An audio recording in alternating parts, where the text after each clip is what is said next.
next hadith I'll share with you is one that describes 4 categories in the fire of hell. Basically, there are 4 people in hell who bother the inhabitants of hell. Meaning, the other people in hell, they're like, what did you guys do? You're so evil, your presence here disturbs us. Like maybe more heat comes from them, maybe their odor. The people of hell, they complain from them. I was thinking, what more can be done?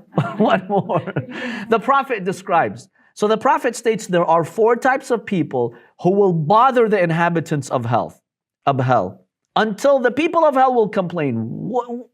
What have these done more than us? The first one, فَرَجُلٌ مُعَلَّقٌ فِي تَابُوتٍ مِّن جَمْرٍ. A person who's hanging from a casket that is glowing with fire. You know the caskets that they put the dead people? They're put in that, and the casket itself is on flames. فَقِيلَ لِصَاحِبِ التَّابُوتِ. It said to him, to this person, مَا بَالُ الْأَبْعَدِ قَدْ آذَانَا عَلَى بِنَا مِنَ الْأَذَى. They asked him, you're so far from goodness. What did you do to be in this state? He stated that I had so much money that I owed other people and I deliberately did not pay them back. It's a major sin. When you borrow money from someone and you don't pay it back. When you cheat someone and you don't give that money back. When you steal someone's inheritance. Or if you have a business partner and you steal their share. This is all haram. Zakat, you're stealing the share of the poor. Khums, you're stealing the share of those who deserve it. This person says that I was careless, I never cared about this. All I did is just take money. I didn't care how. By cheating, defrauding people, that's my fate. That's one category.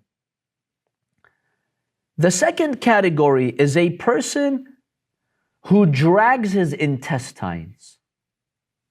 Imagine that scene. A person walks and his intestines are just falling out and he has to pull them with him if he wants to move around. That's humiliation for him. So he is told, what did you do, O wretched human being? He states, I did not care about purity when I was urinating. The urine would go all over, make everywhere najis, and my body najis. What does this mean, brothers and sisters? Someone is going to say, Allah is really going to punish a person like that in hell because they were not that meticulous with their urine? In other words, this person did not care about salah. This person did not keep any purity to even pray. And it's wajib to maintain your purity. So we have narrations that state, standing and urinating where every place is made najis. That's the angels curse a person like that. Maintain your purity. There are some people who live an entire lifetime without purity. And one of the ni'mah of Islam is that it obligates us to maintain purity. I heard from one doctor who deals with a lot of people. The doctor said that I am happy, non-Muslim doctor, I am happy when a Muslim patient comes to me. It's a type of invasive exam that they have to do. I'm happy when a Muslim patient comes to me because a lot of the non-Muslims, they don't observe tahara and najasa, and it's just sickening when I have to operate on them. The stench that comes from them. Whereas the Muslims, generally, they maintain their body hygiene because of wudu, because of salah, because of ghusl. That's rahmah from Allah subhanahu wa ta'ala. So the person who consistently ignores the laws of tahara and najasa and dies with no faith, this is their fate. On the day of judgment, Allah tells him, your intestines are going to fall out of your body, carry it. That's the second one. So that sight bothers the people of hell. Like, God, what did you do? The third category is a person, blood and discharge and pus flows from his body. He is asked, what did you do, O wretched person? He said, I would basically hear all the negative words out there around me. I pick up the negative words, the ugly words, and I would spread them in society. Have you seen some people, they're in a gathering, like 2 hours. During those 2 hours, a lot of good things are said, and then maybe a few bad things. They quickly latch on. They pick up that bad, they spread it the next day. They just have a habit of doing that. Anything negative around them, they're like a magnet for it. They're a magnet for ghiba, for defamation, for, just bad words. And they spread them everywhere. This would be their fate on the Day of Judgment.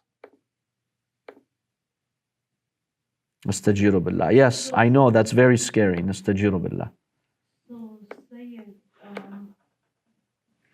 so let's say somebody defamed someone. Person A defames Person B, person A defamed person B, yes. Yeah.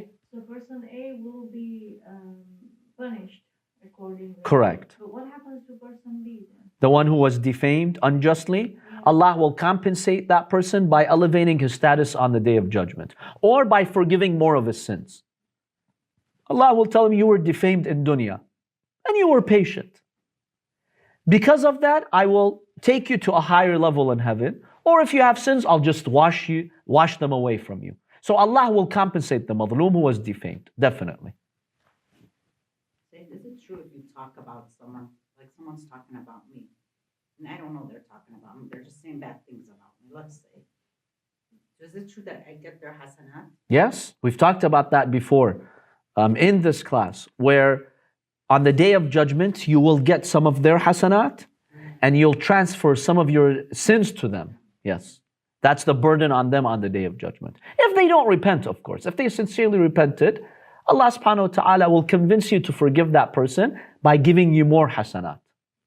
But assuming the person didn't care to repent, then yes, that's what would happen. The fourth one, they see a person who eats his own flesh, like he just devours his own body. They tell him, oh wretched person, what happened to you?